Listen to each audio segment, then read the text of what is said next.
What's going on, moviegoers? So if you're new to the channel, my name is Christian. Welcome to SeaWorld Productions. Salma Hayek, you guys, who plays Ajak in The Eternals, has come out and said that she has signed on to a multiple picture deal with Marvel Studios. Now, we're going to be talking spoilers. If you guys haven't seen Eternals, I highly suggest you don't watch this video right now because anything that's evolved around Eternals, I'm going to be spoiling and talking about. And I don't want to ruin you guys' thoughts on the films or, your experience, while watching Eternals, because I highly do suggest you guys watch that movie. It is absolutely excellent on every single level. But yes, a multiple picture deal, which kind of doesn't make sense to me because her character was killed off in the film by Icarus. Icarus betrayed his beloved Eternals, his beloved brothers and sisters, went behind her back when he found out her true mission. She was going to expose the Celestials and stop the resurgence. And Icarus was like, no, I'm so loyal to Arishem and the Celestials. We cannot do this. He fed her to the Deviants and they ripped her of her powers. Devastating stuff. I was rooting for my boy Icarus. I was heartbroken. Trust me, I was heartbroken. But with her being dead, how could she have signed on to a multiple picture deal? That doesn't make sense, right?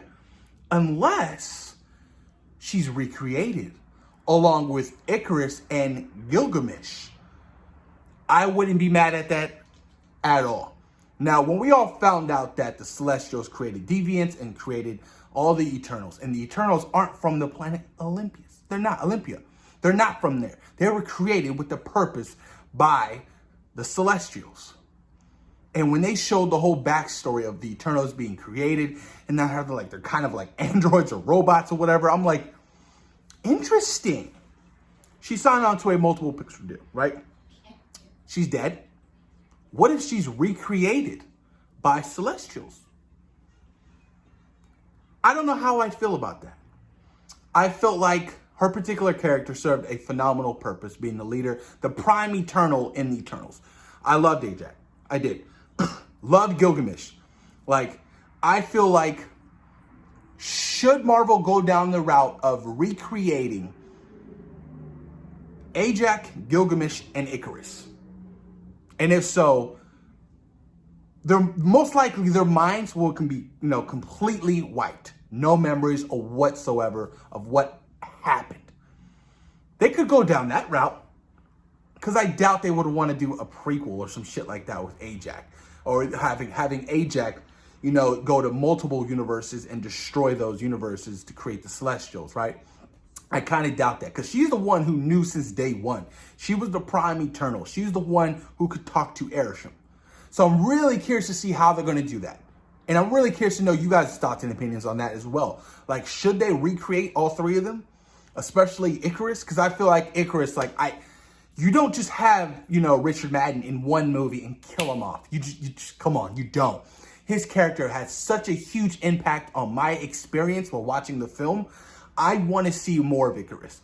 And if you're going to bring him back and bring him back with no memories and he's good, absolutely fine with that. I'm happy about that. That's dope.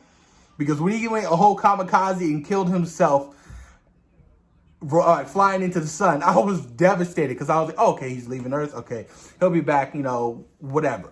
No, he was heartbroken. He was disappointed in his decisions that he's made and he just marked himself off. I was like, no!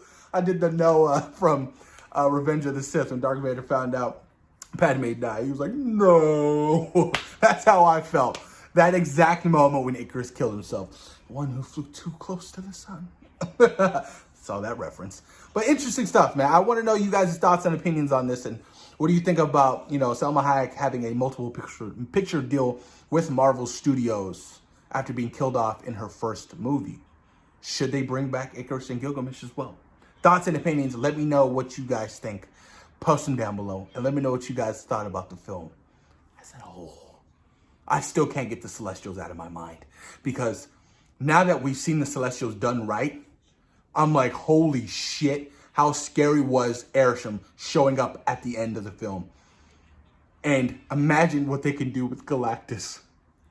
He's not going to be some big cloud. If Eternals was made back in 2005, 2006, or whatever, Rise of the Silver Surfer was made, Eternals, the Celestials would have been big clouds. You know what I'm talking about? Oh, God. I can't believe they did that. Terrible stuff. But please, post your comments down below. I'm curious to know you guys' thoughts and opinions. Peace.